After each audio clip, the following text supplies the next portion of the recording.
Hey, what's going on, guys? Today we're going to be doing a mock draft, my first of the year, and we're going to be going over the players and how I think the draft's going to go down. I'm going to be doing a few of these mock drafts over the upcoming weeks, maybe doing them once a week, maybe once every 2 weeks, until the draft begins as we get new information from the playoffs and free agency. Now, to start, the Jacksville Jaguars get the first overall pick 2 times in a row. This was last done by the Browns back in 2017-2018. Now, the Mock Draft Network says their number one need is edge and offensive tackle. It really depends on their next coach, because if it's a defensive-minded coach, they're going to be going edge. They're either going to be going Hutchinson or Thibodeau, and I think Thibodeau, in my opinion, is edge 1. Aiden Hutchinson, it was in the college football playoffs. He got dominated by number 69 or something, the Georgia left tackle. So I think Thibodeau is 1 for me. It just seems that other than stats, which he did not put up as many stats as Hutchinson, he's the better player. Now, I think if they do go offense, it's going to be either Evan Neal or Ike Mekwonu. Ike Mekwonu is more of a right tackle. It's the same thing between like Rashawn Slater and Penei Sewell last year. One's more prototypical left tackle, one's more prototypical right tackle. So I think that the Jags are going to go Evan Neal, because I think that what they're going to do is they're going to protect, of course, their franchise quarterback, Trevor Lawrence. Now, the Detroit Lions, I think, are set in stone going edge. It seems that they, not only where they're going, but how they're building their team, they're going to be going with stout defense before dominant offense, and they really did well in the last draft with their picks and developing players in the back half of the draft.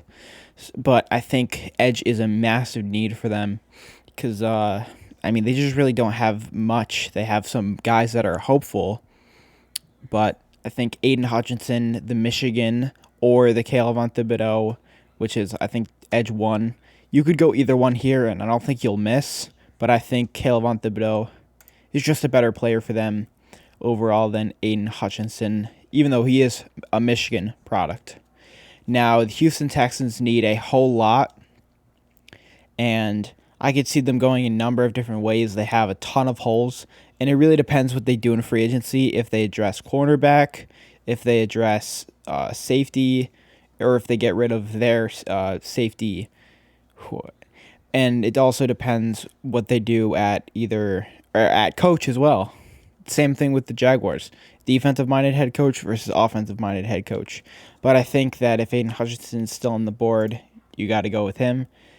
Now, with the Jets at 4, I could see them, if they miss out on the first 2 edge rushers, if they don't trade up, which the Texans are possibly rumored to trade down. If the Jets do not get the first edge or the first 2 edge rushers, they could possibly go with right tackle. Of course, George Fant had his breakout year at left tackle in the wake of Mekhi Becton's injury. I definitely could see them going with Ike Mekwonu at right tackle. Now, this is an interesting topic with Kyle Hamilton. Kyle Hamilton is an excellent safety, prototypical. He's just like Derwin James. He can do it on all 3 levels of the defense, and he's got incredible range. He is the prototypical center fielder of the defense, which the Jets got rid of because they got Jamal Adams is gone. Marcus May's likely not going to be re-signed. So safety then becomes a need. But I think with the ideology of not only Robert Saleh and Joe Douglas, safety isn't the biggest need for this team based on the ideology of not only Saleh and Joe Douglas. I mean, he got rid of Adams because he didn't value safety as much, especially in the contract. So I think that there are really 3 players to look here. I think it's Ike Mekwonu, I think it's Karlaftis, and then I think it's a trade down. Because I just don't think Stingley is who they're going to pick. Robert Saleh's defense doesn't really prioritize secondary over linebackers and edge rushers. If you could look at the 49ers defense. But off of that, I think Karlaftis is in play. I think if they don't trade down, they go with Karlaftis or Ika Mekwonu. I think Karlaftis is the pick here. With the Giants on the board, they would be incredibly disappointed to miss out on all three of the best edge rushers. But I think they're really in a bad. They're kind of stuck. They have Daniel Jones, who's in his fourth year. And he just came off of injury as well. They also have Saquon, who's I think he's on his fifth year, the fifth year of his contract. You just paid Kenny Galladay $72 million, and he scored 0 touchdowns. You picked Kadarius Toney, and he got 0 touchdowns as well. The offensive line is extremely weak, which is why I'm gonna go with Ika Mekwonu in this. I think if they want to have a chance, they need to rebuild the offensive line first, and then they need to address quarterback. Now with the Panthers are definitely they're in the similar situation. They got Sam Darnold, who's on the fifth year, and he's a massive question mark because he's not good. And then their offensive line is not that good as well, and they got their receivers are also under contract, and Christian McCaffrey, you're going to have to pay Christian McCaffrey as well. So they could go a number of positions. They could address quarterback and restart. They could go with interior offensive linemen, but with like Linderbaum. But I think it's a little bit too early for center to go off now, and they don't really need cornerback, but at the same time, CB is an important need. So I think someone like Charles Cross could possibly go with the Panthers if the Panthers miss out on Ika Mekwonu, and if they don't decide to trade back and go with quarterback, which you can't do in this mock draft because I don't have the premium. So we're gonna go with Charles Cross here. Giants back up.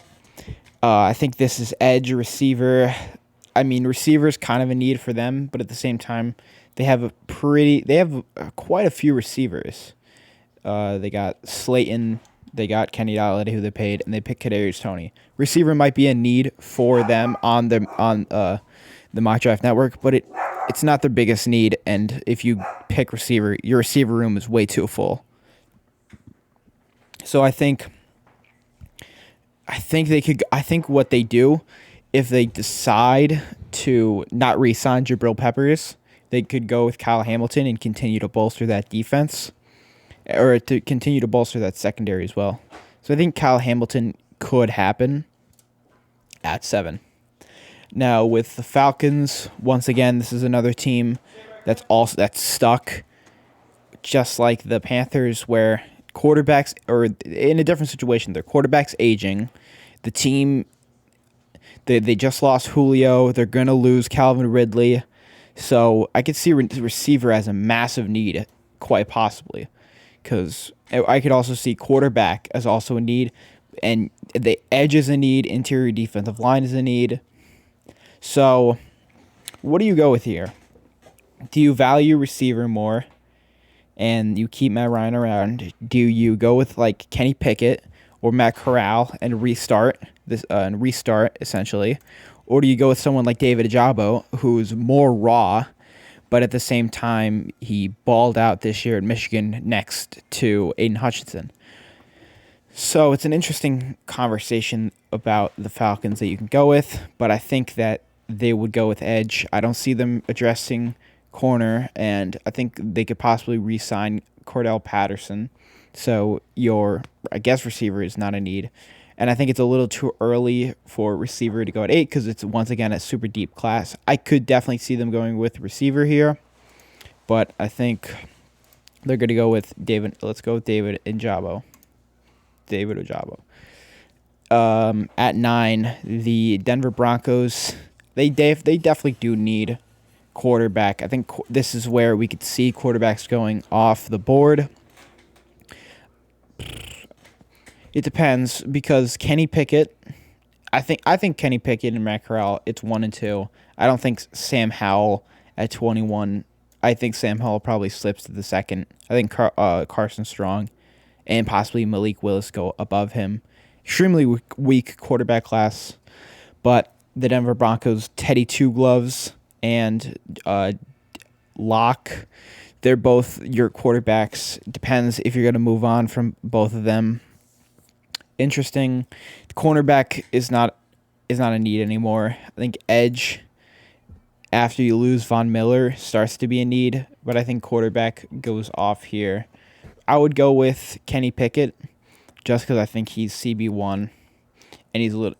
And of course, they're Denver Broncos, like they're taller quarterbacks, but Kenny Pickett's only like 6'2". Matt Corral's like 6'1". The Jets are back up at 10. This is, if they don't trade down, which they are rumored to do, this is best player available, BPA, and I don't see them taking Stingley or Booth, and I don't even see Stingley as CB1 anymore. I see Sauce Gardner as CB1 more. I think these are both too high for them. Offensive tackle, the best offensive tackles are off. You could go with Tyler Linderbaum, but I think at 10 center, it's too early for center. You could also go with linebacker with Devin Lloyd and Nakobe Dean, who I think is definitely an underrated linebacker. He's down on the board because his wingspan and his height are both low, but he's still such an instinctive, such a fast linebacker. Any team that gets him is going to put him at weak side, and he's going to be good. It's kind of the same thing as like JOK last year. Just a smaller linebacker, but they're still excellent. And of course, the Robert Saleh defense it's based on fast, speedy linebackers that can disrupt the play instantly, and also that can cover. Nakobe Dean allowed like 2 yards per average on his catches. So I think it's actually a match made in heaven with Nakobe Dean. Even though he's ranked 32nd, I still think it's a very real possibility that the Jets probably trade down to somebody like the Saints or to like the Steelers, who are quarterback needy, and then they go and pick Nakobe Dean. But I'm going to go with him here because I just think it's a really good fit, not only for the Jets, but for Nakobe Dean's play style. I mean, just look at Quincy Williams. Quincy Williams had his best year ever, and he's kind of built like Nakobe Dean almost as well. The Washington football team, which they're going to be called the Commanders, I'm pretty sure. I'm pretty sure that got leaked. So I think this is quarterback all day. I would say Matt Corral's the next best quarterback. So we're going to go with quarterback here. The Vikings, I would say cornerback is they always need cornerback, and they always choose quarterback or corner, but I think this is probably a realistic time to take cornerback, and my cornerback one is Sauce Gardner. The Browns are up next. This is receiver, and I think this is probably Garrett Wilson, Chris Olave. I think Treylon Burks is really my receiver one. Treylon Burks is like a Deebo Samuel. Arkansas used him almost exactly like him because he was involved in most trick plays. He was a running back in some cases, and he's also 6'3", and he's probably the best 50-50 ball, the best 50-50 ball receiver in the class possibly. And I think that he's receiver one, and if the Browns get him, it's possibly a massive steal. The Ravens at 14. The Ravens were they were a disappointment just due to Lamar Jackson getting hurt. If Lamar doesn't get hurt, I'd see them in the playoffs and possibly winning the division. But other than Joe Shiesty. But anyways, I would say this is defensive line or interior offensive line. I think Kellen Green and Linderbaum are definitely in play at 14, and interior defensive linemen like Jordan Davis or DeMarvin Leal, or guys like Trayvon Walker. Baltimore is excellent with developing edge rushers, so would they go with Trayvon Walker? Probably would, and they would. Or they would go with interior offensive linemen because that's how Lamar Jackson was so effective. He'd run up the middle, and the Ravens tackles aren't that excellent either. But what I would say is the Ravens already drafted an edge rusher last year, and they kind of ignored interior offensive linemen. They traded for the Giants guy, and I'm pretty sure he had an okay year. But at the same time, you're also losing Calais Campbell because he's getting so much older. So what I would probably go with the interior offensive lineman because they need center badly. And also they could go with Kenyon Green, but I'm gonna go with Linderbaum here. Eagles, they have back-to-back picks here, and I'm gonna just go off on a little tangent. The Eagles are one of the worst teams. Sorry, this is kind of a shot, but they're one of the worst teams at choosing receiver, and they have back-to-back picks, so they can't be like taken aback by somebody like the Vikings who picked the Eagles picked Jalen Reagor over Justin Jefferson, and Justin Jefferson's one of the best young receivers in the game. So you really can't mess this one up. You can't afford to mess this up, and they're not going to go with quarterback because they already said they're bringing back Jalen Hurts. My bad. So I would say they have to go with. I would say they probably should go with more of a big body receiver, someone like Garrett Wilson, who plays bigger than his size, and Jameson Williams is built. He's built like Devontae Smith, just a little bit more size, but he's the same height, similar weight, similar play style as well. So I would say Garrett Wilson probably goes at 15. Garrett Wilson's my receiver 2 or 3. It goes Burks, Wilson, and then Williams, or you switch Williams and Wilson. Now with 16, this is cornerback. This is Stingley. Stingley at 16 is a massive steal for them. And I think that, the Stingley's quite of a question mark. He hasn't really played at the elite level that he did his freshman year, so we'll have to see how he makes the transition to the NFL. Also got injured this year. Chargers had an excellent year, and how do you take that time out there? Analytics poking its head. But anyways, the Chargers, I would say their run defense was a massive problem this year. I think they were the worst run defense overall. And you need to take someone like Jordan Davis, because the run defense was the reason why you're not in the playoffs. The reason why the Raiders got in. They ran all over them. And even the last play was decided by a 15-16 yard run from Jacobs. You got to go with interior defensive lineman, and you got to go with the best run defender. Jordan Davis, 6'6", 340. He's just massive. Even though he only played around 22 snaps a game, he's gonna do this. He's gonna play a lot more in the NFL, and I think that's going to be a great addition, especially in the run game. The Saints, they're like 60 mil down in the cap or something like that, so they could go with quarterback here. I think they bring Jameis. I think they bring famous Jameis back, and then receiver is then your biggest need. You're going to go with Jameson Williams from Alabama, which is my receiver 2 or 3. The Eagles back up on the board. I think this is your best player available pick.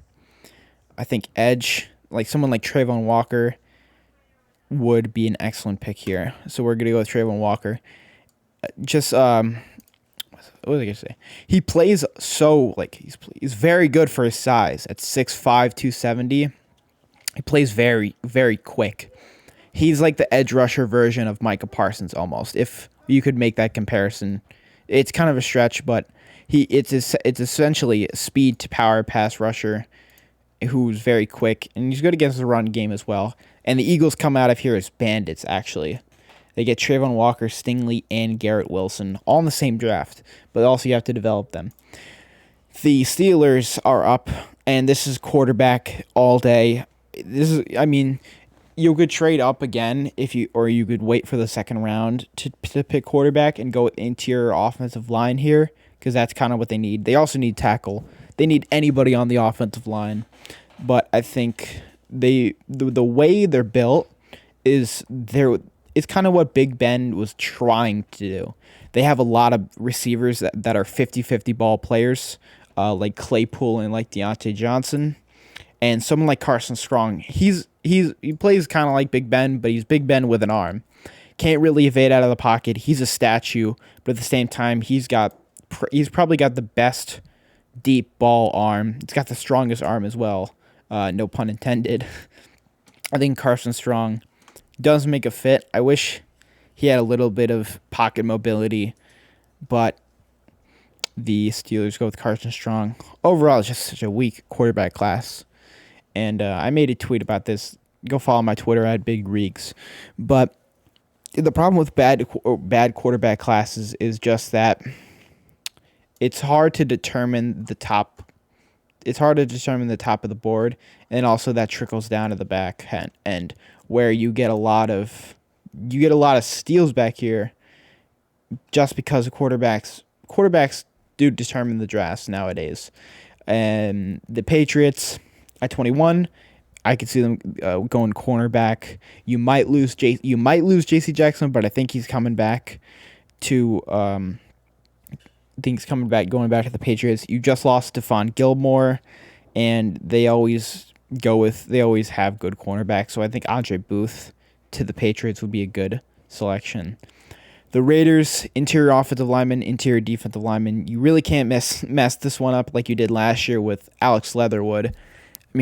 Alex Leatherwood. I said in my earlier in the year, or last year, I had him as my worst pick in the first round last year, and that turned out to be true.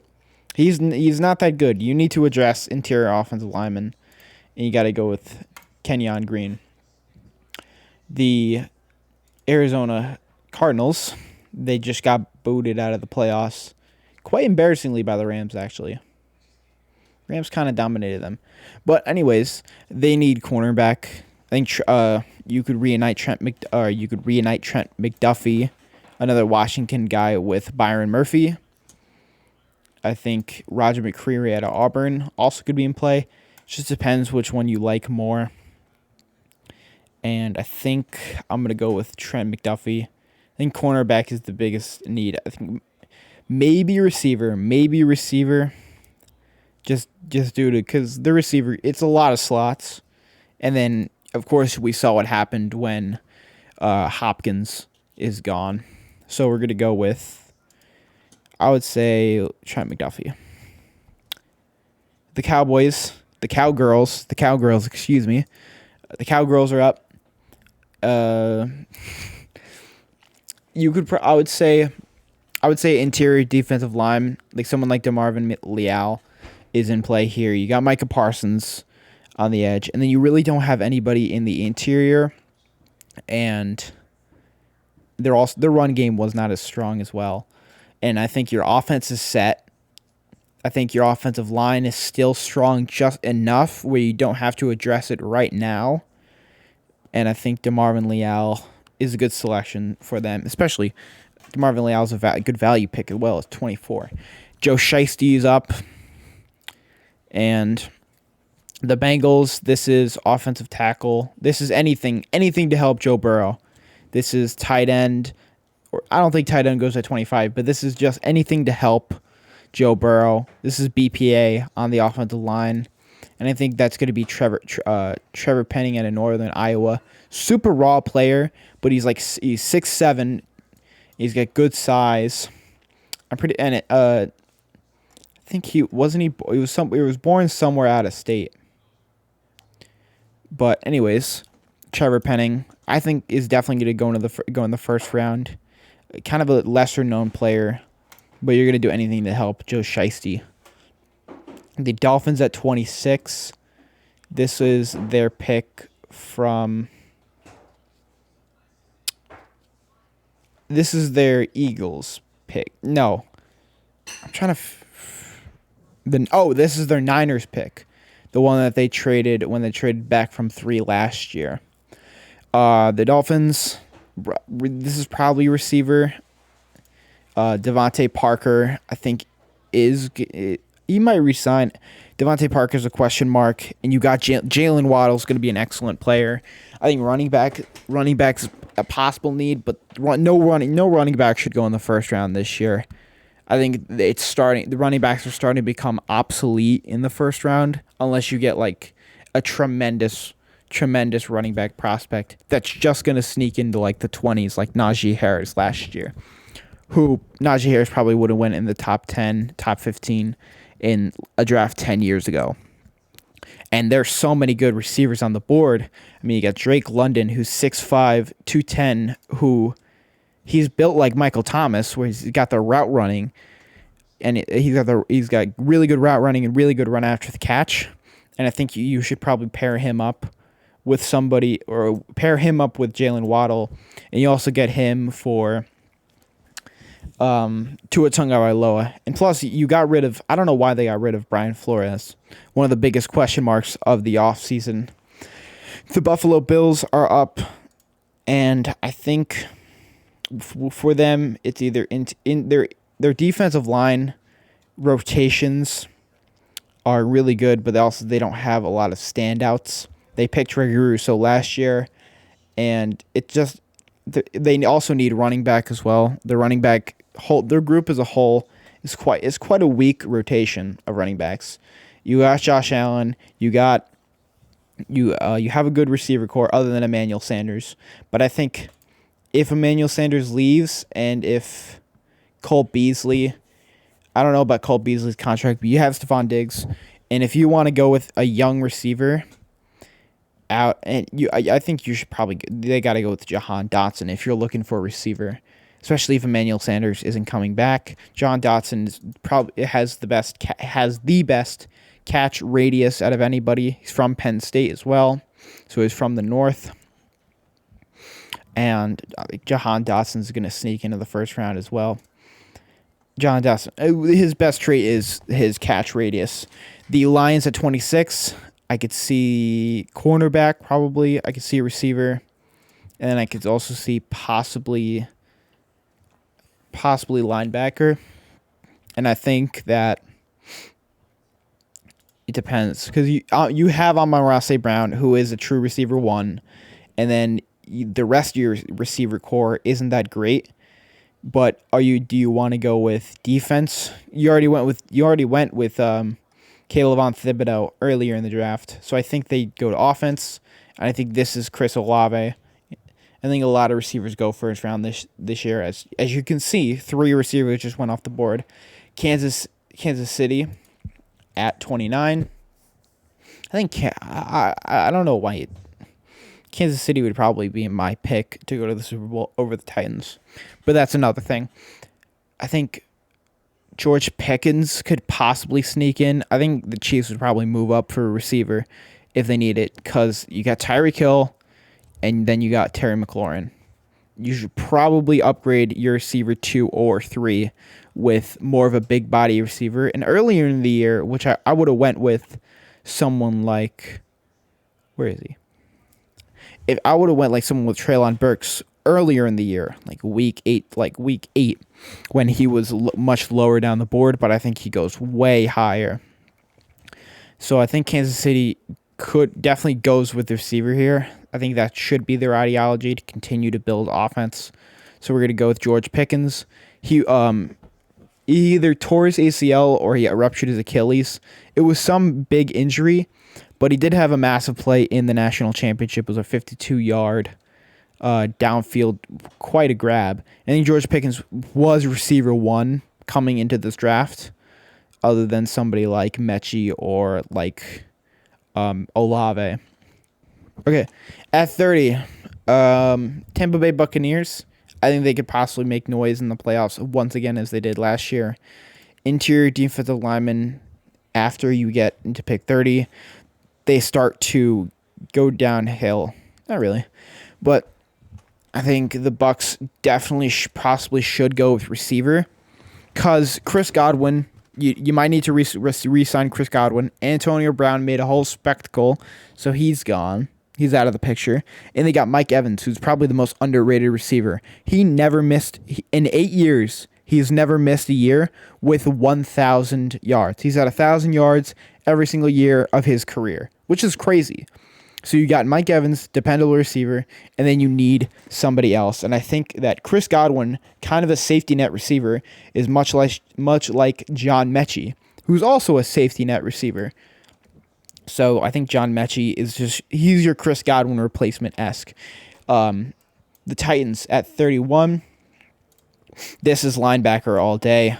This is interior linebacker. We're going to go with Devin Lloyd. Devin Lloyd slips all the way to 31. This is actually quite a good linebacker class, actually. The Alabama 202 is coming back for his senior year, who I thought was going to be in this draft. But Christian Harris is also good. I can see him possibly. He's going to go early second round, most likely. And the Green Bay Packers at 32. You got massive question marks here. Because is Aaron Rodgers going to leave? Is Devontae Adams gonna leave? What do you do with Jordan Love? Is Jordan Love really going to be your starter? So a lot of question marks there. And at this point, the best players really are kind of off the board for what the Packers need, like edge 2, like offensive tackle possibly, because Bakhtiari is starting to get injured, and they need somebody else. And just depends, because they never would go receiver, and the most disrespectful thing they would do is take someone like Dave Bell or a receiver the year after Aaron Rodgers is gone.